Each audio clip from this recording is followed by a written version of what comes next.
Okay, so this theory is kind of big, but I'm trying to keep it simple, so I'm gonna keep the evidence for a lot of these points to a minimum.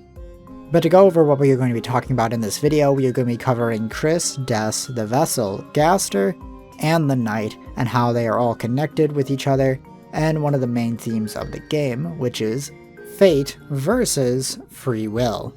Also, this video is a bit of a follow-up to my last video, but you don't need to watch that one first. There's a bit of extra context in it for this theory, but it's not like you need to watch it in order to understand this video. I'm only really bringing it up because I say the same thing at the start of this video that I did at the end of the last one. And with that being said, let's start by talking about Chris and Des. So, what do I think about Chris and Des's relationship? Well, honestly, I think Chris and Des's relationship will be very important to the story. I think they were fairly close. I think Chris was better friends with Des than they ever were with Noelle. We've been told so little about Des to the point where the only really concrete thing we know about her is that she played guitar. And one of the main things we were told about Chris is that they play piano. And honestly, I would be surprised if they didn't play music together.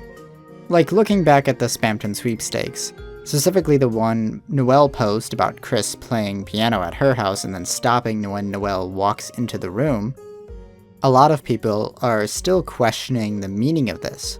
And what do I think about it? I think this is about Des. I think Chris used to play music with Des at Noelle's house, and what Chris is doing in this post is them reminiscing about this. I think this will be really important. And with that being said, what do I think happened to Des? Now I'm going to try to keep things vague because the details don't matter that much. It's much more about the broad strokes. Back when Chris and Des were little kids, they went into the bunker. Noelle and Azrael were probably also there, but they don't need to have been. Then, Chris and Des ran into Gaster, and Entry 17 happened. The two people that Gaster was talking to were Chris and Des. Yes, I think Entry 17 is from Deltarune, and I think we will read the other 16 entries when we go down into the bunker in Chapter 6. After this, something happens to Des. Probably some kind of accident that caused her to get hurt or die or something like that. And then Gaster showed up again and said to Chris that he would save Des in exchange for their soul. And so Chris sold their soul to Gaster to save Des. And then I think Gaster turned Des into a Darkner. Basically the same idea as Jaru's Dustner theory. Or he turned her into a Goner, something like that. Basically he did something that made her alive, but trapped in the Dark World, or depths, or code, or wherever she is. And either from selling their soul, or the Entry 17 moment, Chris was Gaster-pilled and learned both the knowledge to be the Knight, and also their fate. Now please keep in mind that everything I just said is very up in the air and things can be adjusted while still maintaining the core points. But that's more or less what I think happened with Chris and Des. But now I have something else I want to talk about regarding all of this. And that is what Chris is doing as the Knight and their motivation. But in order to explain this, I actually need to talk about the Vessel for a minute. At the start of the game, we make a vessel with Gaster that the soul that we play as is supposed to go into. So the Vessel is supposed to be the player character. But then it gets discarded and we get put in Chris instead. And this is an explicit breaking of the game's original plot. It's not possible to truly know what the story would look like if we had gotten to play as the Vessel, but the fact that we were going to play as them, but didn't, does matter a lot. It matters because it means that Chris should have a major role in the story that isn't being the player character. When you name yourself after an important Lightner NPC, Gaster will have a special reaction, and you get an extra special reaction if you name yourself Chris, Susie, or Noelle. And this is obviously because they are the main characters of the story. Susie is a party member, Noelle is also a party member at a point in time, and is also being set up to be the angel. But then we have Chris. If we were going to be playing as the Vessel like Gaster plans for us, then why does Gaster still consider Chris a main character? what role would they have filled in the story that's main character worthy if they were not going to be the player character? And I of course believe that the role would have been the Roaring Knight. In the original plotline, the vessel was going to be the main character, and Chris was going to be the main villain, the Roaring Knight. Now as for the person who I think took the soul from Gaster and put it into Chris, I think they're Chris. I've talked about this before in my Ralsei video, and yes, I think Chris is the second voice as well as being the knight. But to go into my thoughts on why I think this is the case, something I didn't even mention in the Ralsei video, Chris just knows that the soul's the thing that is controlling them, and they know they can just rip it out. And on top of that, they have a birdcage ready to go to trap the soul. Personally, I find the idea that Chris is the second voice, and is Gaster-pilled, and they placed the birdcage in their room a few days before the start of the game in preparation for the player, is the answer to these mysteries that I find the most overall satisfying. I find that other possible explanations for this that I have heard leave a lot to be desired. But now, let's get into the million-dollar question. Why is Chris the knight, and also the player character? I think what might be going on is that Chris knows that their fate is to be the knight. They know this because they are Gaster-pilled. And they don't want to be the bad guy. So they took the soul in order to change their fate. So normally, Chris only plays the role of the knight, and the vessel is the hero. But Chris usurps the vessel's role. But they still have to fill their original role as the knight, because that is their fate. And that's why they rip out the soul and go make the fountains. But now because of this, they are playing both sides at once. That way, they always come out on top. I think this theory makes a lot of sense when we factor in how important the theme of fate versus free will is in the game. And how Ralsei says that the soul holds the fate of the world. I think it makes a ton of sense on a meta level that the soul is the only thing with free will, and that's the reason why characters want it. Think about it, if you were a video game character, and the only options for what you could be is an NPC or a player character, your options are to follow your programming with no choice to what you can or will do, or you are being directly controlled by a being from a higher plane of existence. No matter what, you have no freedom. But if you could go from an NPC to a player character, then the player might change your fate. This is what I think Deltarune is really about. It's not just player versus player character. It's player versus player character versus being an NPC. So to summarize, Chris learned that they're fated to be the knight, that they will try to end the world only to be killed by the vessel. And so they said, "F that, I don't want to be the bad guy. I'm just going to take the soul and be the player character, so that I get to be the hero." And this is why Chris is called the Roaring Knight, even though they don't actually want to cause the roaring. Because in the original script, before they took the soul from the vessel, they did want to cause the roaring. This is how and why the player character is also the main villain of the story. Now, is this theory right? I don't know. I think it could be right, and I think it's a really interesting idea. There might be more going on as well that I haven't factored in. I'm also not sure how the whole fate thing is really meant to work. Like, there's a clear issue of, if Chris's fate is to be the knight, then how could they have taken the soul and changed the story at all in the first place?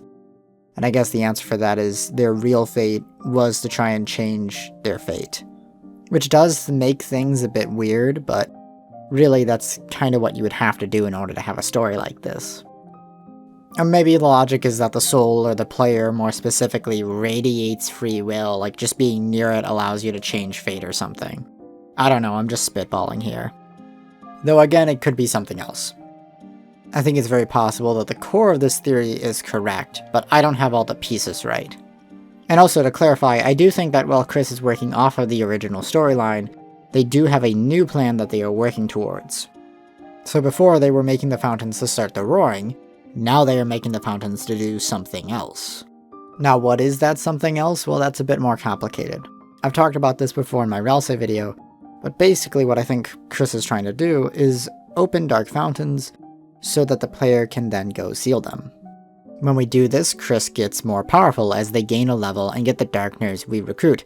And if we don't recruit the Darkners and we beat them up instead, then Chris still gets stronger anyway, so it doesn't really matter what we do. Getting this power will allow them to accomplish their real goals, which is probably some combination of fulfilling the prophecy, getting to Des, and removing the player's control over the soul. But there might be more to it than that. It's far too early to say definitively what Chris's exact goal is. So now let's shift topics a little. What do I think Gaster's goal is? Why does Gaster do all the things they do, like take Chris's soul and give us control over it? Well, I think Gaster is doing all of this as an experiment. I think Gaster discovered that his reality works off of predeterminism. This is likely in some way the origin point of the prophecy. And so because of this, he decides to try and bring a being from a higher plane of existence that he assumes might have free will, which is of course us. And so what the experiment is trying to do is bring a being with free will into a world where fate is an objective truth, and then simply see what happens. It's possible that he has something he wants us to do specifically, but personally, I don't think he does. I think he just wants to see what we will do and what we are capable of doing. And that's why he doesn't really care at all when Chris takes the soul, even though he made a vessel for us to use. Because he doesn't care who is being controlled by the soul, as long as someone is. This is also what I think might be going on with the secret bosses. If Gaster did intentionally interact with these Darkners somehow in some way to set them up as optional bosses, then I think it was probably to be part of this experiment. The fact that these bosses are optional means that we have to go off the beaten path to fight them. So if we do go out of our way to fight them, then that proves we have free will. That's why the air crackles with freedom. Also, just to make things clear, anytime the game talks about freedom or choices, it's talking about the theme of fate versus free will. But now to loop this back to where we started, what are we going to do with Des? Now remember what I said earlier. I think Des died or got seriously hurt, and then Gaster brought her back as a goner or dustner or something like that. Basically, I think she's a zombie that can only live in the Dark Worlds. Now, why do I think that? Well, for me, it's mostly that I have a hard time believing that Des is just alive and normal in the Dark World, or has just been chilling in the void for 10 years probably at this point. I feel like she should have starved to death at some point. It's literally a plot point in the game that the Dark World food doesn't actually give you sustenance. And her just being dead also doesn't sit right with me, even if I think it makes more sense. Why build up the whole find her thing if we just end up finding her pile of dust? So I think her being some kind of undead being makes the most sense. As well as also working the best narratively, as I feel like us just finding her and she's perfectly fine and okay, it just doesn't really work well as a story beat. So with that being said, what's going to happen with her in the story? Well, I think Des is going to be the Chapter 6 main boss. And why do I think that? Well, because it would be so awesome. It would be so cool. Yeah, honestly, I mostly just think it would be cool. I think about what we could do for the Chapter 6 boss, and the idea of it just being another random Darkner this late in the game, I find very boring. And so I find the idea of it being Des to be a really great way to progress the story. On top of the fact that I think the fight itself would be really cool. I think she would fight us with her guitar, as well as play her own boss theme, which will be called Ballad of the Lost Girl. Lost Girl is of course an acronym and stands for Loving Older Sister Turned Goner in Between Reality Layers. Now I'm sure you're wondering why she would be fighting us. I don't know. Gaster, I guess. Honestly, I can think of a couple different ways this fight could play out, but I don't really want to talk about them all, because I feel like it would take too much time. I just wanted to say that Des will be the Chapter 6 boss, but I'm too lazy to explain how that would actually make sense. Also, I think the vessel will show back up as the Chapter 6 super boss. Though who knows, maybe I got things backwards, and the main boss will be the vessel, and Des will be the secret boss you have to go out of your way to find. But I think Des is more likely to be the main boss, because I think she will be overall more important to the main plot. One more thing. Maybe you should have said this first, but I think Chapter 6 is going to be in the bunker, and I think it will be music-themed because of Des and her guitar. I also think there is a very good chance that it will be a darker than dark world. And I think the whole darkness equals water idea will be given a big focus here, so they can make sound wave puns. Because the waves of the ocean, it's like the waves of music and stuff. Yeah, that makes sense. Also, I think Des will have water magic instead of ice magic. And one last thought. If darkness is water, and water can freeze, then what does that mean about Noelle?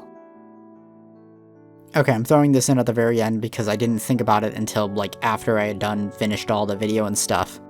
But I think I figured out what the Lost Girl motif is actually about. And I think it's about specifically damsels in distress, just like generally as a concept. A lot of people think that the motif is about like deaths or the holidays in general, but then we get this cut song from Chapter 3, which also features a Lost Girl for the sneaking segment. That was also cut. And we know that Noelle and the holidays and stuff, they're not going to be in Chapter 3 at all. At least they shouldn't be. So then why is Lost Girl playing? Well, I think this song and segment was probably a part of a segment where you were trying to rescue Toriel. Like, Tenna kidnapped Toriel, and then we had to sneak into his jail in order to save her. And that's why Lost Girl is playing in the song, because it's about a damsel in distress. I think this plot point will still happen, it's just that Toby decided to replace the stealth segment with something that's more fun. But okay, one more thing, for real this time. I think the title for Chapter 6, you know, like how Chapter 2 is titled A Cyber's World, it's going to be The Darker Truth. Yeah, just like the thumbnail! Oh! Okay, this is the end for real this time. Thanks for watching the video to the end. If you liked it, please leave a like and subscribe if you aren't already. If you want to keep up with me, I also have a Blue Sky account that you can follow if you want, as well as having a Discord server, which I'm very active in, so if you want to talk with me directly, that'd be the best place to go.